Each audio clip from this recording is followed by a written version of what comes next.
Good evening, you beautiful people. Nice to see you. I'm Jessica Karamjit, and I'm having Botox tomorrow. Yeah.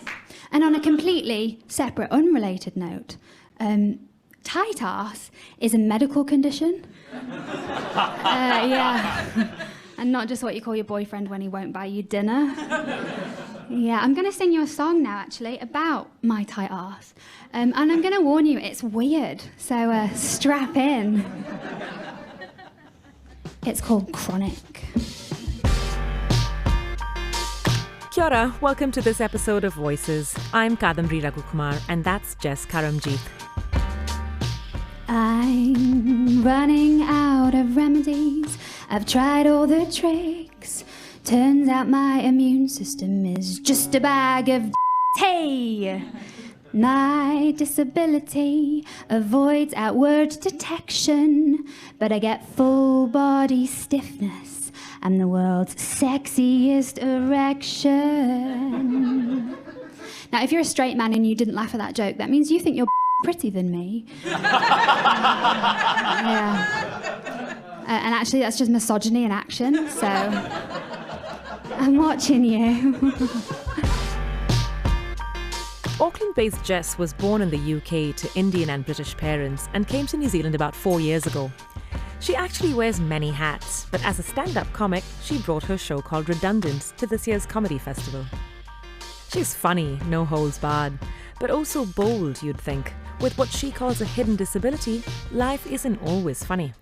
I've actually, in the last year, really reclaimed the terminology around it, and there's so much shame and baggage around being diagnosed with a hidden disability or having one.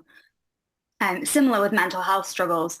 So what I have is called fibromyalgia, and I was also diagnosed as combined ADHD in October, like a lot of comics, for the record, a lot of creatives, to the point where it's this running joke around the industry. And I have gone through stages of grief around both diagnoses, you know. But the main issues with my fibro is to do with chronic pain and muscle stiffness and muscle tightness. And that leads to a whole host of medical problems to do with different body parts and issues that roll on from that condition, and a lack of sleep and gastrointestinal problems and so on. And so it's this real combination of things that people can't see and can't really understand, or might know little bits and little problems to do with it. But yeah, I've brought it into comedy, as I say, about a year into my 3-year journey, because I was just so exhausted of trying to keep it a secret. I couldn't keep trying to pretend that I was able-bodied and keep staying up late at night and being on late night lineups and being in cold, you know, bar fronts waiting to go on stage and so on and so forth. I had to just sort of come out and say, this is what's going on. And yeah, on the whole, it's felt quite supportive. So comedy is just one of several things Jess got into when she arrived in New Zealand. She's taught drama, works in PR, and is also a screenwriter. And there's always that common thread of humour that underscores most of her work.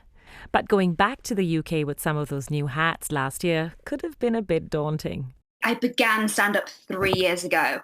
So I began in New Zealand and felt very shaped by New Zealand comedy, which I think most comics would acknowledge comes from a place that's often quite self-deprecating and maybe deadpan and not very expressive. So that shaped me as a comic. And then I went back to the UK last June, July and August for the first time as a comic. And I gigged in the south of England, in London, and up near my home in Leeds. And also I went to Edinburgh Festival, Edinburgh Fringe, and did gigs there. And yeah, I was really terrified that I would go back to the UK and not be funny, in air quotes. Such a relief, that very first gig I did.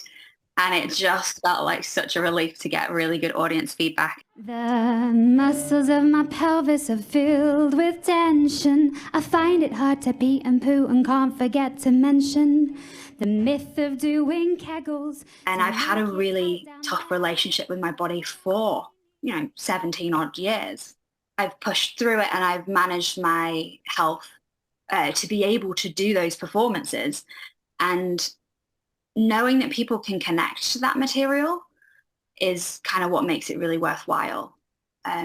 Bizarre things that happen to me can be comical and can be laughed at. Then they're laughing with me, they're not laughing at me. And I think that's a really empowering distinction to make. Exploring the stage and stand-up scene here in New Zealand has been a bit of an eye-opener for Jess these past 4 years. Being an intersectional creative with this health condition threw some challenges her way that she wasn't quite expecting. Last month, Jess was funded by the Asian Arts Fund to create a Pan-Asian initiative that addresses the deficit of voices in comedy. It's a huge deal, considering it's a cause that she's been a strong advocate for these past few years. I don't have to be perfect or even sort of attractive to an audience. There's a big stigma as a female comic, let alone intersectional, with hidden disability and me being queer. And so I'm always taking on that knowledge that an audience has preconceived notions of what comedy should be, who should be delivering it, who historically has been delivering it, and what it's okay to laugh at. In the beginning, I did feel really lonely because I really craved a mentor who sort of fit into some of those intersections of my identity, and I found that quite tricky in the beginning. And so, yeah, I don't feel proud to have broken through. I feel like I want to bring other people through with me. And that's why I did this show as part of the comedy festival. My tagline for the show was that it was a rally cry for creatives, misfits, and contradictory humans. And I was attempting to bring more unique or diverse voices into the comedy space and into the screenwriting space, because it was also about that journey. My full name isn't Jess Karamjit. Yeah, it's actually Jessica Karamjit MacDonald. Yeah, no, it's okay. It's shit. I always thought it was a bit like 2 slices of white bread, and it's just slapped with this Indian filling. Yeah, and I had a real identity crisis about my McChicken tikka sandwich name. Yeah.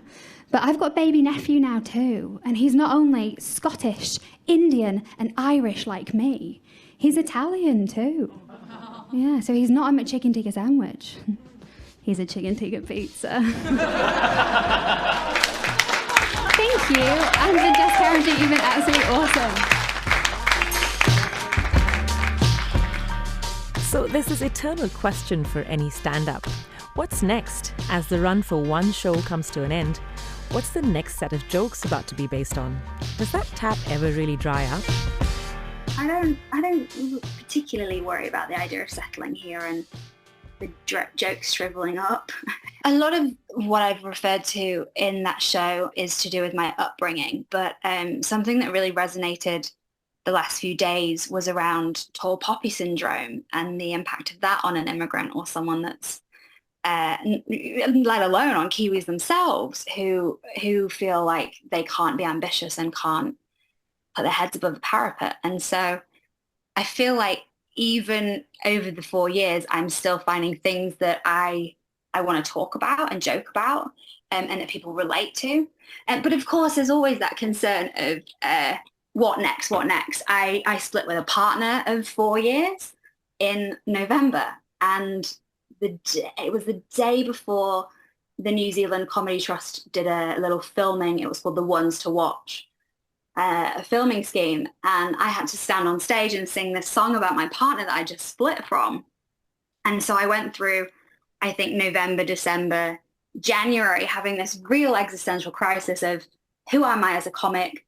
Do I feel comfortable referring back to that old relationship that they had consented to throughout my comedy career? But ultimately, did that feel nice? Did it feel strange?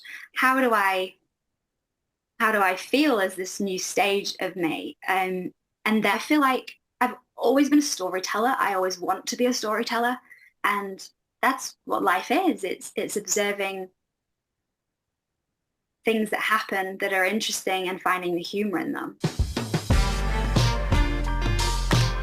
Jess Karamjit chatting to us about her journey with stand-up comedy, the stage, and life in New Zealand with fibromyalgia. My name is Kadambari, and I produce this Voices podcast every week. You can find more stories like Jess's on our RNZ website and also on all your favourite podcast platforms when you follow RNZ Voices. Tim Watkin is the executive producer for podcasts, and this episode was mixed by Rangi Poik. Thanks for listening.